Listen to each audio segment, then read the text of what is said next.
great to see you guys. It is a little bit dark for this time of day, but I guess that's normal because it has been for the past like a month or so, whatever. But glad to see you regardless, because it's bright enough in here. Tonight, I want to start. Well, I guess I'm kind of continuing something that I've done, but I'm starting something different at the same time. If that makes no sense whatsoever.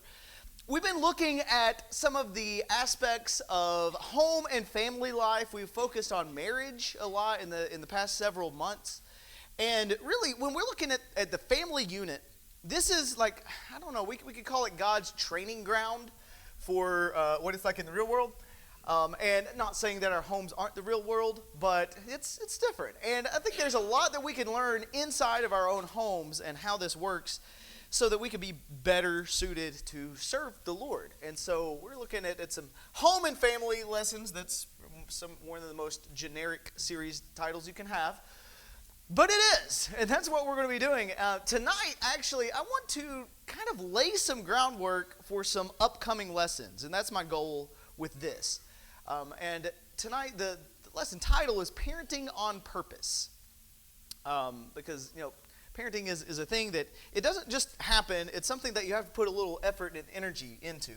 Now, and I know with any lesson like this, some of you might automatically be like, well, I don't have to do that no more, so I don't have to listen. Please listen.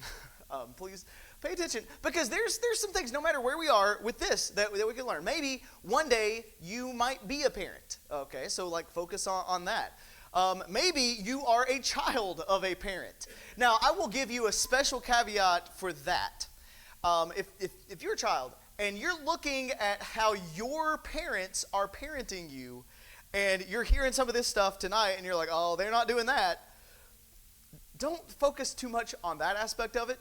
I want you to focus more on, what do I need to do when I become a parent? What is that going to look like in my house? Because I'm sorry to say it, you are not going to be able to change your parents' parenting style. Like that's not a position you're in. So just be aware of that. But I want everyone to be looking forward to that. Now, if you're in a situation where it's like, I don't have any kids, never have any kids, and won't have to worry about that ever again. Are you ever around any kids? Ever? And so maybe there's ways that we could be supportive of parents who have kids, and we're trying to help out each other. We're trying to do this together, right? And as always, I feel like I should say this before every single lesson that I give, and it doesn't matter what the topic is.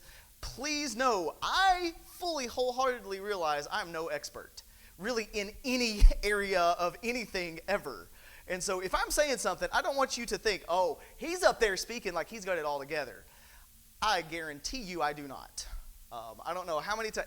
It's a daily thing that I'm like, am I being too harsh? Or am I being too lenient? Should I ignore that? Should I actually say something about that? Was I too hard on when I said that? Am I being consistent? Am I doing that? Do they know that I love them? Do they know that I'm trying to discipline? All of those things go through my head constantly. So I'm trying to figure it out. And if you could help me, please do. But this is something that's hard. When I was growing up, I thought that parenting would be like the easiest thing in the world to do. It's like your kid's misbehaving, just spank them and go on, and that'll fix it, and they'll never misbehave again. Does that work? No. Like, I tell you, I have been humbled so many times throughout my experience as a parent. And I'm imagining if you have been in that situation where you have parented a child, you've probably realized that too. There's some times where it's just like, I don't know what to do. I don't know how to help them, and I don't know what this is going to do, what is going to happen. But just know that I think most everybody else feels the same way. But what I want to do is I want to look at some things that Scripture has to say. And again, tonight's going to be more of general things. We're going to lay the framework for some specific applications that we'll have later on. There will be some applications here for sure. But I want to think about what Paul was saying there in Ephesians 6. Now, I will tell you this. Ephesians 6:1 is a verse I believe all of my kids could quote from memory, just from the simple fact of that's one thing that we used to do a lot. It's like, okay, I think you need to copy this verse down. I think you need to say this verse a few times. it's something that I think we're all familiar with. Children, obey your parents in the Lord, for this is right. What's happening right there in Ephesians, we have this section where Paul is making some specific applications to different aspects of our life. We discussed at the end of chapter 5 the husbands and wife responsibilities quite a bit. Now we're looking at what it is to be a parent and child relationship and what that looks like. I'm imagining, as Paul was writing this letter, as this letter was being delivered and read in the churches, that as this was being read, this was intended for the children to hear. So I think there's a level in which the children, as you're hearing this, children, obey your parents in the Lord, for this is right. That you understand this is God's design. This is what God wants from children. He wants children to be obedient to their parents. And so there's a few things I want to say about that. First of all, I hope you know that you are loved. And the whole goal and purpose of discipline, of bringing you up in the nurture admonition of the Lord, is that we love you and we want the best for you. And that should be what all parents are doing. But if you think about it, I think that by saying this to the children, there is this notion that children, there is a choice to make. You actually do have to choose to obey. And you have the capability of doing that. God's not going to ask you to do something that you cannot do. And so he's saying you need to obey your parents in the Lord, for this is right. Why do you obey? Well, one, because it's right. He says that. Like, this is the right thing to do. We obey because that is what God intends for us to do. It's kind of like, this is right in God's eyes, but it's also how we learn how to operate as a society in general. Like, learning that there are certain positions, there are people who are in positions of authority, and we have to respect that and honor that. And the home is just a good training ground for that. You learn how to be obedient and follow along with rules that, by the way, might not make sense to you at times and might not be something that you want to follow. But this is the right thing to do. And remember, like, you're doing this because you know your parents love you. And this is true. I would say, of anybody in this room, that this is a true statement. We want to make sure, as parents, we're showing that to kids as well. And ultimately, it pleases the Lord. We want to know that what we are doing is what God wants us to do. You're obedient not because your parents are so great. I hate to burst your bubble, and maybe this doesn't burst any bubbles, but your parents aren't perfect. Most of you know that. And kids would know that more than anybody else. But it pleases the Lord. And that's what we do. And so when we look at obedience, we're doing this because that's what the Lord wants. Something else I'll say about obedience. What exactly does it mean to be obedient? What does obedience look like in a family? So, like, imagine this. If your parent says something, or if you don't have kids, imagine like when you were growing up or whatever. You think about your parent says something. Here, I need you to do this. What does obedience look like in that moment? I think there are three aspects of this, and I like to look at this. So obedience means doing it immediately. It's not like delayed obedience. It's like, oh, whenever I feel like it, or I'll get around to it, or I'll do it when it makes sense to me, or whatever. No, it's like you do it when you're asked to do it. That's part of obedience. Something else I'll say about that is it's a complete type of thing too. If your parent says to do 3 things and you do 2 of them, were you obedient? You might say, what, mostly? I was like, that's 66% obedient, right? Yeah, no, it's actually not. If you don't do all of the things, then that is not actual obedience. Like, okay, so here's an example of God. If God said that there were 5 things you need to do in order to have a relationship with me, and I did 4 of them and not 5, am I obedient? This is why it's important to obey parents, because that teaches us something about obeying God. Because, and think of it from the parent standpoint. If we say, okay, kids, yeah, you did most of what I said, you're good. what does that teach the kid? Oh, well, as long as I kind of do most of the stuff, it'll probably be all right. And God probably works that way too. We have to make sure that we are being consistent with that. But also, something else that I'll say about obedience, and we have several times where this is told to us. We have to do this without grumbling or without complaining. I don't know how many times as a kid, and I deserved a lot for this, but it was like I would be told to do something. Hey, you got to go out in the field, go, feed the cows. I don't know. And I'm like, okay. And I would go, and I would do it, but I would let them know the whole time I was not happy about it. Like, that's not true obedience either. Like, what would it be like if every single one of us came in here and the entire time we were singing, it's just like, I'll sing this song. And what if we're praying, it's like, I guess, well, here's the Lord's Supper again. What if that was our attitude? What would that show God? I mean, obviously, we don't really care, and that's not an obedient attitude. So same thing with parents. How do we obey our parents?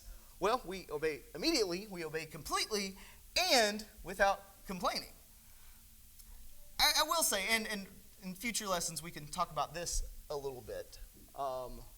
Is there any room for like negotiation and that sort of thing? At times I think there can be. But your immediate response needs to be like, okay, yep, I'll do it. And we'll talk about how to negotiate that later. But your job as a child is to obey your parents. That's it. Now, there was a few things here to think about because Paul brought up some Old Testament passages. Honor your father and mother, which is the first commandment with a promise, so that it may be well with you and that you may live long life on the earth. Now, before the children of Israel went into the promised land, they were told, your life here in this land is directly connected to your ability to obey your parents, to honor your father and mother. Because it was like, if you do that, then you can live long in this land that I have given you. And so there was a lot of blessing in that. And why do you think God puts such an emphasis on that? Well, probably because if they're obeying parents, what should the parents be teaching the kids? Well, Deuteronomy 6, all of those things about obeying the Lord. And so if they are teaching what they should and the children are obeying, then they're going to grow up in the fear and admonition of the Lord. And they'll grow into that. How did the Old Testament law, especially the law of Moses, how was like disrespect toward parents looked at? Can you think of like some Old Testament laws about that? Exodus 21, there's a couple of verses there, verses 15 and verse 17, that show when you have someone who is defying their parents, being disobedient, do you know what the punishment for that was? Stoning to death. That is a pretty harsh punishment. Do you think that God took this pretty seriously? That kids should obey their parents? That they're not disrespectful. It puts that on the same level as idolatry. And really it is, if you think about it, because you're putting what I want in front of what they want and what's good for me. And so that's very serious. But he wants us to know that this is God's design for that. But he immediately turns around and has some instructions for the fathers, specifically in verse 4. He says, "Fathers, do not provoke your children to anger, but bring them up in the discipline and instruction of the Lord." And so why do you think he's talking specifically to fathers here? He could have said, like, fathers and mothers. Well, there are a few reasons for that. Maybe it's that fathers just have a tendency to be pretty harsh, sort of out of touch with the feelings and all of that mumbo-jumbo. It's not mumbo-jumbo, by the way. You should have feelings, and you should express those. But a lot of times, I think fathers have the tendency to be the more uncaring, sort of distant, I guess would be one way to put it. Especially, you think about the culture that Paul is writing to. You think about what's going on with the Greeks, with the Romans, and with all of that. A lot of times, the fathers there, I mean, they were looked at as how they have the ultimate control in their house. They can do whatever they want. and everybody has to be in line. Everybody has to do exactly what they say. If you don't want this, what happens sometimes is you decide, I don't want this baby. They would put the baby in a field. That was terrible. But that's the kind of things that some of them could do. So they had like complete control in their house. There was some stuff that, letters that were sent from different people in around this time period, the first century, that would talk about how great it was. The more you could spank your kids, the better. And it didn't just say spank, like beat your kids. It was like you don't love them if you don't beat them. And that's a little harsh. You think also they would say things like, fathers should never laugh or play with their children. Like, for a father to get down in the floor and be like rolling around with it, like, no, that you couldn't do that, because fathers are like this, and they're the authoritarian. And so what Paul's doing is he's showing a different side of this. He's like, actually, children, yes, you need to obey your parents, but fathers, don't be ridiculous. Like, we need to watch out for how we're provoking our kids to wrath. And what does it mean to provoke to wrath? Have you ever thought about that? Like, have you ever been provoked to wrath? Has someone said something or done something, and it's just like got under your skin, and it makes you start boiling, and you get that feeling of wrath? He's saying that is the exact feeling that you should not incite in your kids. This is something that you should actively avoid doing. And so what sorts of things would bring that about? What kind of things do you think that fathers, and mothers for that matter too, should avoid? Well, maybe things like severe, over-the-top discipline. Sometimes you could be a little overzealous in that department. Unreasonable demands. Imagining that this 3-year-old kid they should know better. They should act like an adult by this point. Like, no, they shouldn't. They're a kid. You know who needs to act like adults? Adults. And we understand that there's a difference in how they develop and all of that. Abuse of authority, just saying, well, I'm the boss, you listen to me, do what I say. Inconsistency, this is another one, and this is major. Have you ever encountered someone that you never quite know where you stand with them? Like one day everything's fine, and the next they're like jumping down your throat. That's what it's like if we are inconsistent with how we deal with problems. We don't want to send the message to our kids that it's okay if you do this today, but if I'm in a bad mood and I've had a long day, and if all of these things are happening, then I'm just going to snap at you because I just don't like it. We have to be consistent. You can't let things go on one day and then punish very severely the next. And I'm going to tell you, this is one of my biggest struggles. Just in life in general. Just being consistent with making sure that I'm always on top of that. And part of that is in my mind, I don't want to be too harsh, but I don't want to be too lenient, and so there's this back and forth. I struggle with that in the classroom a lot, with how to manage student behavior. It was like, how much should I just ignore and whatever? And I tell you, the more inconsistent you are, the worse it's going to be for everybody, honestly. Constant nagging, this... Okay, yeah, you did that, but you forgot to do that. Or, you did this, you did pretty good, but I'm not going to tell you that you did good. I'm going to tell you about all the things that you did wrong, and you need to continue to do better. It's like nothing you can do can please this person. Humiliation, belittling, that's the mocking, and it's like, oh, you couldn't do that. It's just the way that we approach them. Or just emotional coldness in general, like just this standoff. I'm not going to get close to you. You go do your thing. I have stuff to do, and I got way more important things to deal with than you. And that can really bring out some wrath in a kid. Now, be careful if you're a child and you're hearing this and it's like, oh, my parents do that sometimes. You know what? They probably do, because we're human. We make mistakes, and we do that. Does that give a child the right to disobey? It doesn't. So we have to work on it from both sides. No matter if we're the parent or if we're the child, children obey. Parents, don't do that stuff. Let's watch out for what we do.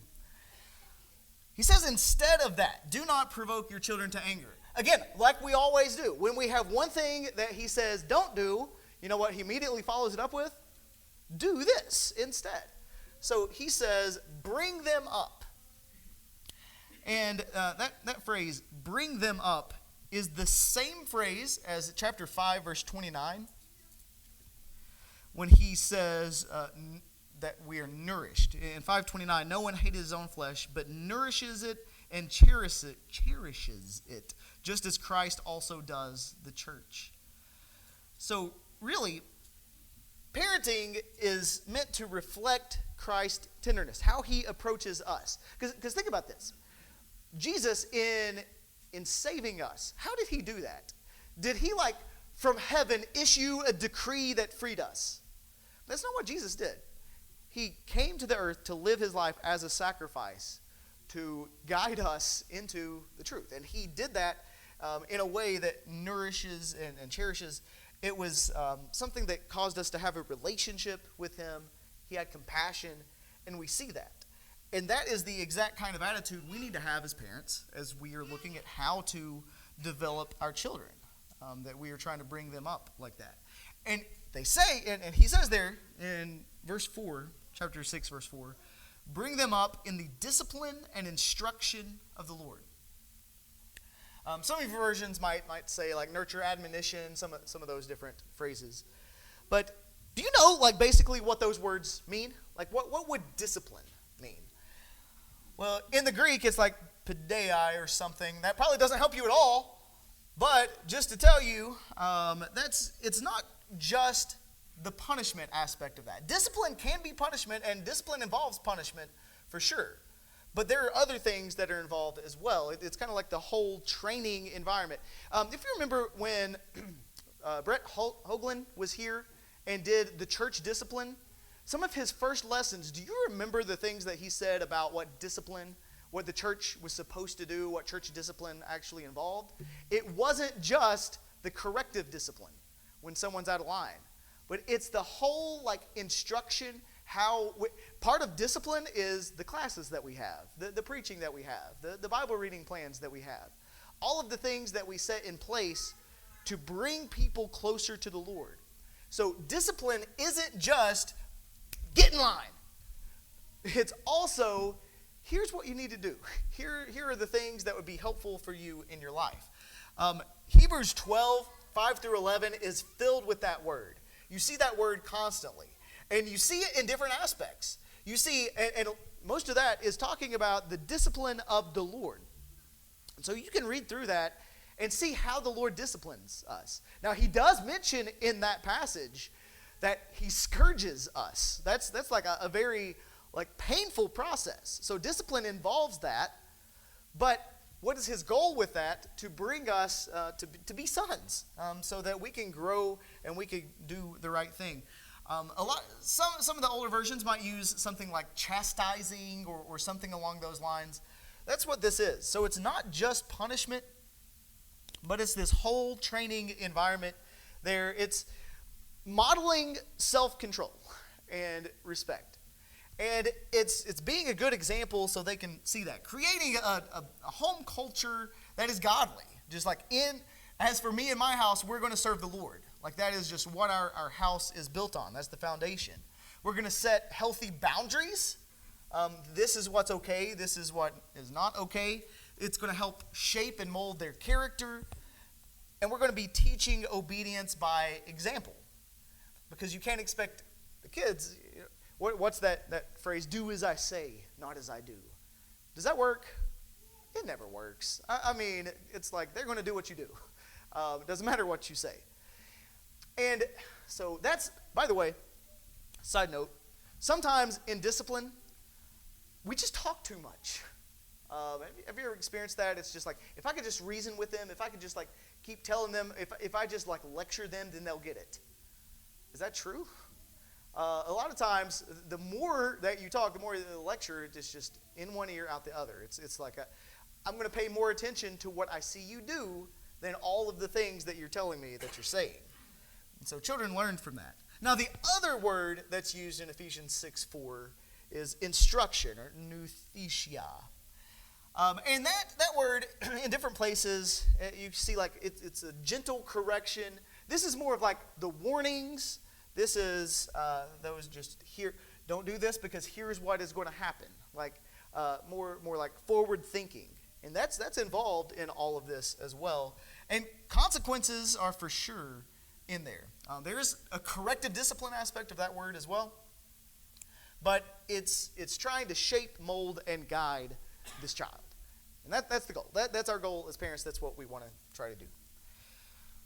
I'm going to offer up a few just practical suggestions of things to look for in your own home, of how you want to focus on this, and how to help others as well. Remember, even if you're not in the child-rearing business currently, there are people that you can influence, and some of these things might be something to think about as well. So, first, I think it's important to create an environment that is nurturing, that's loving, no matter what.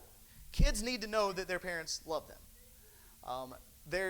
Sometimes, and that's hard when kids misbehaving and you got to do something about it. I get that.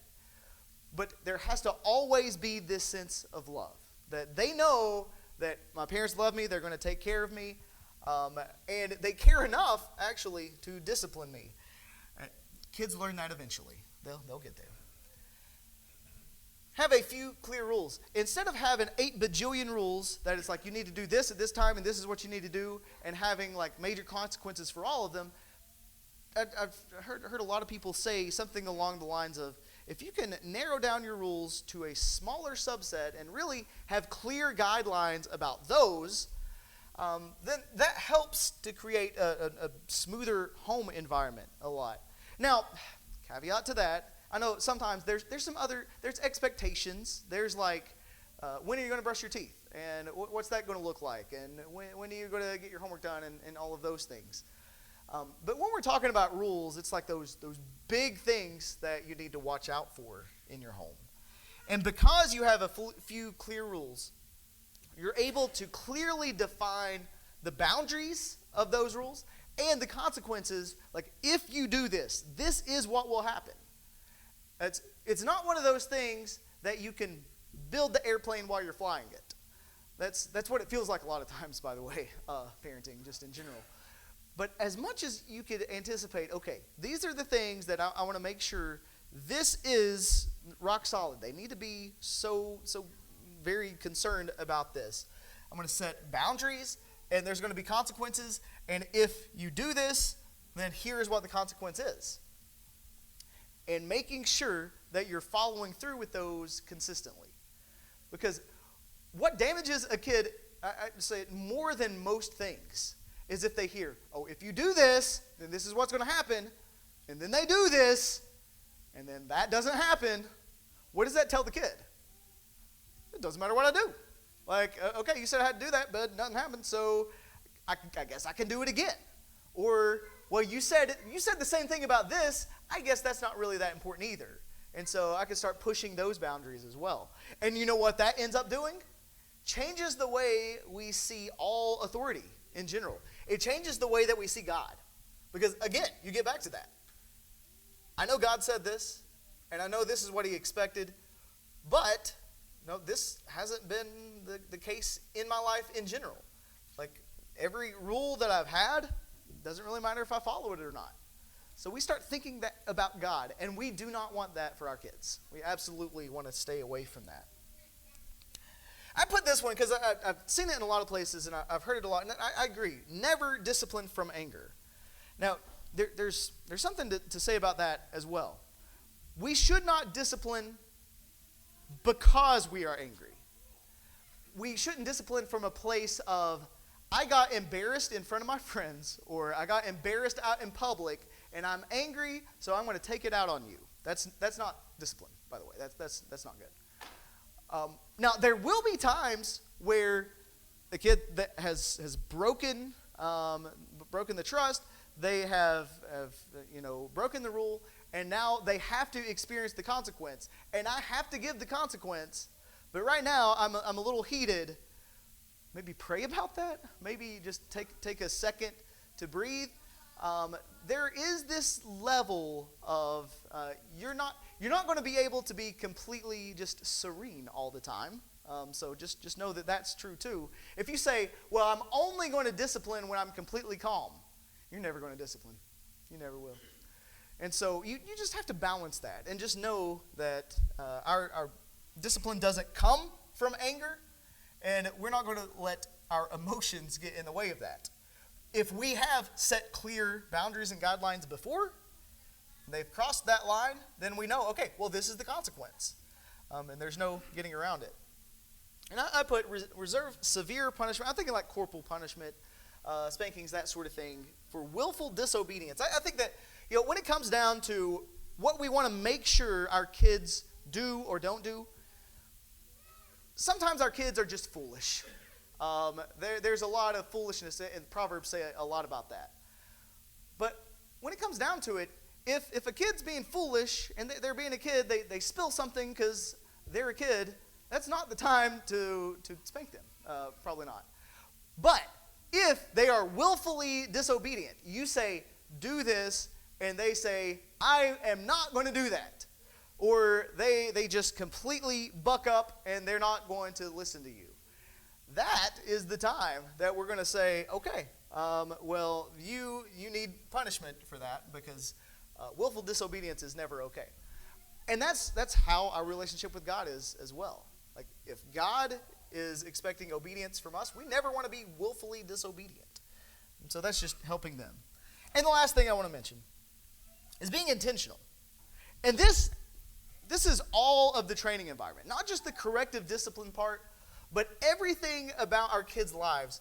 We need to make sure we think about, that education. What does that look like? What do we want them to do? Like, how do we want them to perform in school? And sometimes you can't control how they perform, but they can control how much effort they put into it. So what does that look like? Am I making sure they have educational opportunities, not like just secular, but also in God's Word as well? What about the media choices? The music that they can listen to? The movies that they're allowed to watch? You have to be intentional in setting guidelines before they get into a situation where they're not sure if they can or not. And technology. Phones, that's like the big thing right now with parents and kids. What are they going to do with phones? What kind of guidelines are they going to have with those? Are they allowed to have everything on that? Can they keep them with them at all times? Are you going to be checking on that at all? As a family, are you going to be doing any kind of devotionals? Are you going to be studying together as a family? You're going to have those habits built in? Are you going to make sure that they come to worship service and that they are enjoying that? And do you have family worship time as well at home? And conversations, just in general. That's another Deuteronomy 6 thing. Just, do we take time to have conversations with our kids about what the right thing is, and making sure that we are continuously molding and shaping them into what God wants them to be? Because all of this is involved in our mindset of being intentional of how to raise kids in a godly way. This is going to look different for different families, and we all trying to figure out how to do this. And so the more that we can pray about it, and maybe just, if you know that there's a parent that you're close to or that you're aware of that's struggling with their kids or with just stuff in general, pray for them. Like, that's a good way that we can all help each other with this. Now, children are awesome. And some of you might be like, are you serious about that? Like, are they really awesome? Children, they're a gift from God. They really are. And God tells us that they're a blessing. There's so many times throughout the Bible you hear that children are a blessing. And we need to realize that is true. But with great power comes great responsibility too. And so we have the responsibility to make sure that we are encouraging our children, that we're bringing them up in the discipline and instruction of the Lord, and that this is really everybody's job. It starts with the family. It starts with parents making sure they're setting things in motion. But no matter who you are and no matter what position you're in, you can help influence someone else as well. And so understanding that these the precious souls of our children, they're given to us to help raise into, hopefully, godly people. And so I want us all to consider that as we are wrapping up here. I want us to think about how we are in a position to help those around us, whatever that means for you. Maybe you're a child who's in your family. You can be a good example to your family. Maybe you're a parent who's still trying to figure out how to make this work. You have a part in that as well. Maybe you just know families. Maybe you just see some kids here when you come to worship services. You can be an example and an influence there. I'll say this. One of the best things that we can do to influence others to doing the right thing is doing the right thing ourselves.